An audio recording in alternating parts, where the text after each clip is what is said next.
par... je fais quoi? Je recommence? Ok. Donc, Mes chaleureuses salutations à tout le monde, je vous espère en bonne santé. Aujourd'hui, nous revenons encore avec un profil calibré, un background rempli. Aujourd'hui, nous recevons Aurélie Huert. Aurélie, c'est la responsable du programme Jeunesse Créative chez Enabel. Elle est également professionnelle dans tout ce qui est projet engagé à fort impact. Et moi, ça fait plaisir de la recevoir. Vraiment, je dis merci à Aurélie. Merci d'avoir accepté cette invitation. Merci de m'avoir donné cette opportunité. Et beaucoup de gens ne l'ont pas fait dans le passé. Vous n'imaginez pas le nombre de personnes que moi, Bob, je poursuivis, le nombre de personnes que j'ai. Elle a été hospitalière. Elle a été très gentille pour quelqu'un d'aussi élevé en rang social, pour quelqu'un d'aussi élevé en niveau professionnel. Elle n'est pas passée, elle ne m'a pas trop posé tant de questions, elle est vite entrée dans le feeling, dans le jeu, elle m'a dit ouais, on va faire cet entretien quand je lui ai approché, en tout cas parce que vous me connaissez, à mon côté networking, en tout cas je le fais quand même si parfois si je perds, les réseautages, là c'est mon domaine, les relations publiques, là c'est moi. Si vous voulez m'engager, vous avez besoin d'un expert en relations publiques, en carnet d'adresse. Vous avez les profils qu'il faut. Vous êtes face à la personne qu'il faut. C'est moi. Et j'ai rencontré Aurélie en marge de la cohorte jeunesse créative de Kinshasa. Et voilà. C'est comme ça que je l'ai rencontré. J'étais très fasciné par son parcours, par elle-même la personne. Et en tout cas, je ne joue pas aussi l'hypocrisie. Hein. Pour moi, je me disais, interviewer Aurélie serait également un levier très important pour ma croissance et pour mon répertoire de vidéos. Passez-moi l'expression si c'est ça qu'il faut. Et en tout cas, je vous laisse découvrir cet entretien avec Aurélie Huert. Pensez à vous abonner, à partager massivement la vidéo. Merci beaucoup. oui, donc je m'appelle Aurélie Huert, je suis la chef du projet Jeunesse Créative chez Enabel, qui est l'agence belge de coopération internationale. Je suis ici à Kinshasa depuis maintenant 2 ans. J'ai commencé mon parcours professionnel directement à l'étranger. Donc après mes études, je savais que je voulais travailler à l'international. Donc je suis partie en Chine. J'ai commencé par la Chine, Hong Kong, où j'ai travaillé pour l'Union européenne dans la section politique et communication. J'ai continué vers la Roumanie, en Europe de l'Est, où je travaillais sur les thématiques de jeunesse en Europe, sur la radicalisation des jeunes en Europe, puisqu'on voit de plus en plus l'extrême droite qui monte en Europe. Donc on travaille sur des projets européens. Ensuite, j'ai eu ma première opportunité chez Enabel. Je suis partie au Burundi pour travailler sur l'autonomisation des jeunes auprès d'une ONG belge qui s'appelle KIO, Kids and Youth, où j'ai travaillé auprès des jeunes et auprès des partenaires localement pour les renforcer en capacité sur l'autonomisation des jeunes à travers des programmes d'éducation, d'entrepreneuriat, entre autres.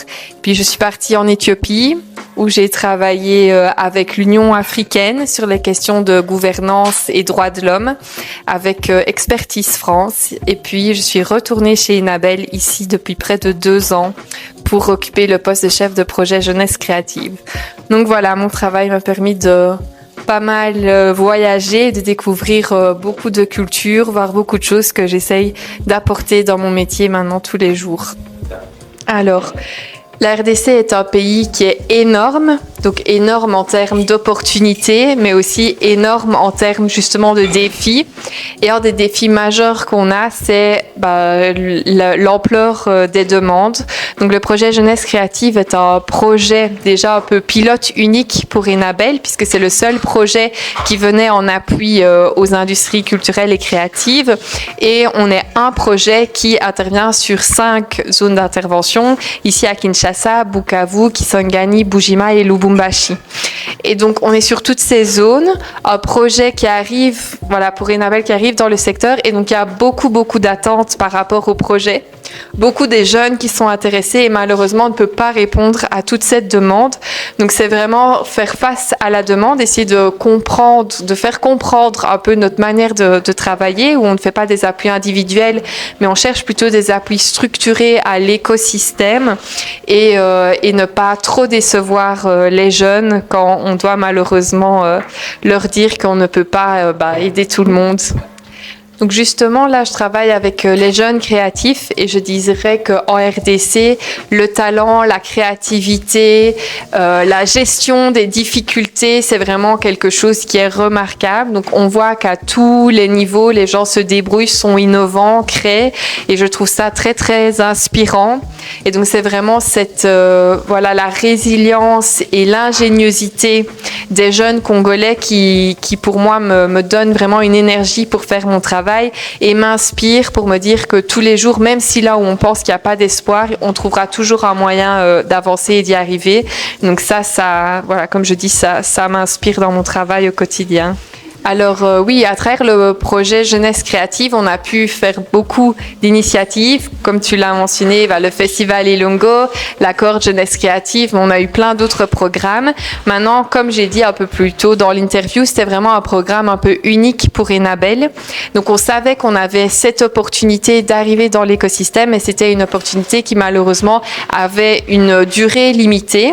Donc la manière dont on a quand même essayé d'influencer un peu et d'impacter cet écosystème, de laisser notre trace, c'est vraiment travailler avec des jeunes leaders où on essaye de leur transmettre certaines compétences, à la fois des hard skills, donc vraiment au niveau technique, mais aussi des soft skills sur un savoir-être, un savoir-faire et de continuer à les motiver à créer ce changement parce que je pense que même si nous on n'est pas là, c'est eux vraiment qui vont permettre de continuer à soutenir ce type d'initiative et de s'approprier tout ce qu'on a fait. Donc nous, malheureusement, on va partir, mais les jeunes avec lesquels on a travaillé, eux vont rester et donc c'est vraiment eux l'héritage du projet et on compte vraiment sur eux pour continuer à faire vivre le projet à travers ce qu'ils vont continuer à créer et à travers les motivations qu'ils transmettront aux autres. Bon, c'est vrai, c'est pas tous les jours facile, hein. On est quand même dans un pays où malgré que, voilà, moi je suis quand même dans des conditions privilégiées, je vois toutes les difficultés qui peuvent exister dans ce pays. Donc c'est vrai que parfois on est un peu démotivé face à l'ampleur des barrières et des défis, mais comme j'ai dit, tous les jours, je vois des exemples d'espoir, de persévérance, de résilience, de courage.